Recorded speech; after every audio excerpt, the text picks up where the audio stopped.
একদিন সকালে ঘুম থেকে উঠে কোনো একটা খবর হয়তো আপনি দেখলেন যে আপনি এমন কিছু একটা ঘটিয়ে ফেলেছেন যার সম্পর্কে আপনি জানেনই না, কিংবা এমন কিছু হয়তো আপনি দেখতে পেলেন যেটা হয়তো আপনি কোনোদিন দুঃস্বপ্নেও ভাবতে পারেননি। এইরকম বিতর্ক জল্পনা সবই রয়েছে, কিন্তু ভাবতে পারেন একদিন একটা মানুষ যাকে বিশ্বাস করেছিলেন, তার বাড়িতে ডেকে এনে ইন্টারভিউ দিয়েছিলেন, দিনের শেষে দেখলেন যে তার নামে এমন কিছু বলা হয়েছে যেটা নাকি তিনি করেননি। তিনি সে কথাই বলছেন এবং তিনি এটাও বলছেন যে তিনি এসব আগে থাকতেই জানতেন না। তার কথা ঠিক কী ঘটেছিল সেদিন, আসল বিতর্কটা কোথায়, সমস্যাটা কোথায় হয়েছিল, সেই বিষয়টা নিয়ে কথা বলতে নিশ্চয়ই এতক্ষণে বুঝতে পেরে গিয়েছেন যে কার কথা বলছি। আজকে সাদা কালো ব্যাখ্যায় আমাদের অতিথি প্রাক্তন বিধায়ক এবং সিপিআইএম নেতা তন্ময় ভট্টাচার্য। আপনাকে আজ তাক বাংলা স্টুডিওয়ে আসার জন্য আহ্বান করছি। ওয়েলকাম টু আজ তাক বাংলা। এবং একই সঙ্গে আজকে আমরা জানব যে বিতর্কের সূত্রপাতটা হয়েছিল তার বাড়িতে, তার বাড়ির ড্রয়িং রুমে আসলে কি হয়েছিল। আসুন সেই বিষয়টা জানার চেষ্টা করি। স্বাগত আজ তাক বাংলা স্টুডিওর এই সাদা কালো ব্যাখ্যায়। শুরুতে আপনার ব্যাখ্যাটা শুনবো। এই ব্যাখ্যাটা আপনি দিয়েছিলেন এতক্ষণ আমি যেটা বললাম, আসলে কি হয়েছিল সেদিন। আমার কোনো ব্যাখ্যা নেই। ভদ্রমহিলা আগের দিন আমায় ফোন করেছিলেন ইন্টারভিউ নেবেন বলে। এর আগেও তিনি অন্তত 15 বার আমার ইন্টারভিউ নিয়েছেন, যখন যে চ্যানেলে কাজ করেছেন সেই চ্যানেল থেকে। সেদিনও নিয়েছেন। স্বাভাবিক নিয়মে এসেছেন, ইন্টারভিউ নিয়েছেন, চলে গেছেন। যাওয়ার পথে পরে যার ইন্টারভিউ নেবেন তাকে কি প্রশ্ন করা যেতে পারে তা নিয়ে আলোচনাও করেছেন। হাসতে হাসতে আমাদের পাড়ার রাস্তা দিয়ে গেছেন। তারপর বেলা 2টোর সময় ওই রকম একটা ফেসবুক লাইভ করেছেন। 3 মিনিটের ভেতর কুণাল ঘোষ সেটাকে ট্যাগ করে লালবাজারকে বলেছেন আমায় কেন গ্রেপ্তার করা হবে না। তারপর আমার পার্টি আইসিসির কাছে বিষয়টি পাঠিয়েছে। আমাদের পার্টির অভ্যন্তরীণ সিস্টেম অনুযায়ী আমাকে পার্টি থেকে পেন্ডিং এনকোয়ারি সাসপেন্ড করা হয়েছে। এটা আমাদের পার্টির প্রক্রিয়া, সেই প্রক্রিয়া অনুযায়ী ঠিক কাজই করা হয়েছে।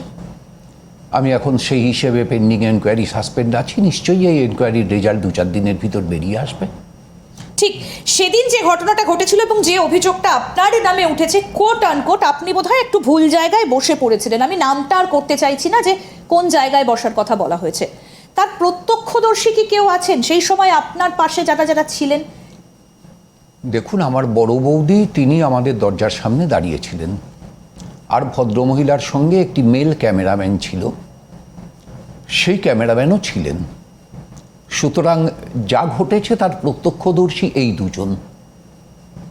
এখন এই দুজনের সঙ্গে কথা বললে জানা যাবে, কিন্তু ক্যামেরাম্যানের সঙ্গে কেউ কথা বলেছেন বলে আমি জানি না। আমার বড় বৌদির সঙ্গে অনেকেই কথা বলেছেন।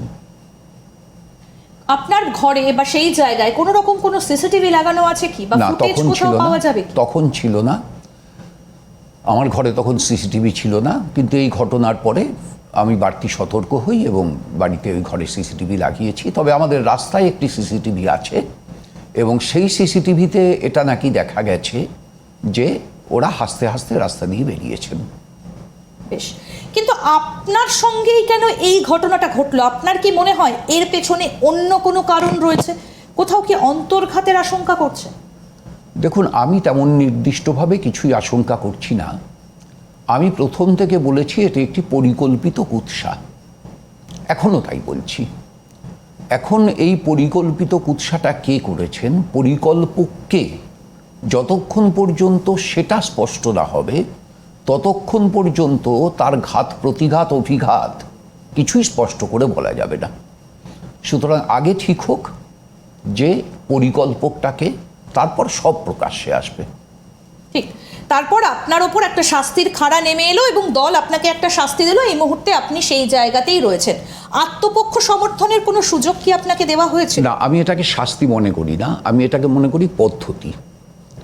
এটা কোনো শাস্তি নয়, এটা আসলে একটা পদ্ধতি। আমাদের পার্টির তেলেঙ্গানা পার্টি কংগ্রেসে এটা গভীরভাবে আলোচিত হয় যে পার্টি অভ্যন্তরেও, কমিউনিস্ট পার্টি তো সমাজের বাইরে থেকে আসে না, সমাজের ভেতর থেকেই আসে।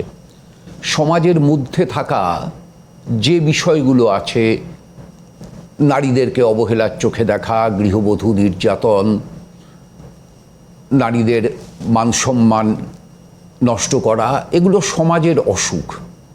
সেই অসুখগুলো পার্টিতে নেই এমনটা আমরা কোনোদিন দাবি করি না, কিন্তু এই অসুখগুলোর দ্বারা যদি পার্টির কেউ আক্রান্ত হন তাহলে পার্টির প্রচলিত বিচার পদ্ধতিতে সেগুলো বিচার করতে অনেক বেশি সমস্যা হবে বলে বা বিলম্ব হবে বলে পার্টি কংগ্রেস থেকে, তেলেঙ্গানা পার্টি কংগ্রেস থেকে প্রত্যেকটি রাজ্য কমিটিকে, জেলা কমিটিকে ইন্টারনাল কমপ্লেন কমিটি গঠন করতে বলা হয়।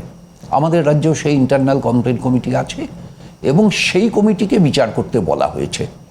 সিস্টেমটাই হচ্ছে যে যতদিন এই বিচারটা চলবে ততদিন পর্যন্ত সংশ্লিষ্ট সদস্য পেন্ডিং এনকোয়ারি সাসপেন্ড থাকবেন। এটা পদ্ধতি, এটা শাস্তি না। ফলে এই পদ্ধতি অনুযায়ী আমি এই মুহূর্তে পেন্ডিং এনকোয়ারি সাসপেন্ড আছি।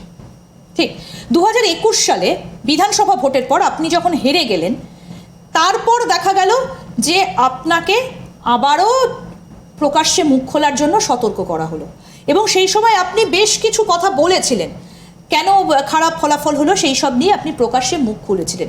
কোথাও কি আপনাকে একটা ছেঁটে ফেলার চেষ্টা, সেই কারণেই কি বারবার আপনার সঙ্গে এই তকমাগুলো সেটা দেওয়া হচ্ছে? দেখুন, আমাকে ছেঁটে ফেলে কার কি লাভ হবে? কেনই বা আমায় ছেঁটে ফেলতে চাইবে?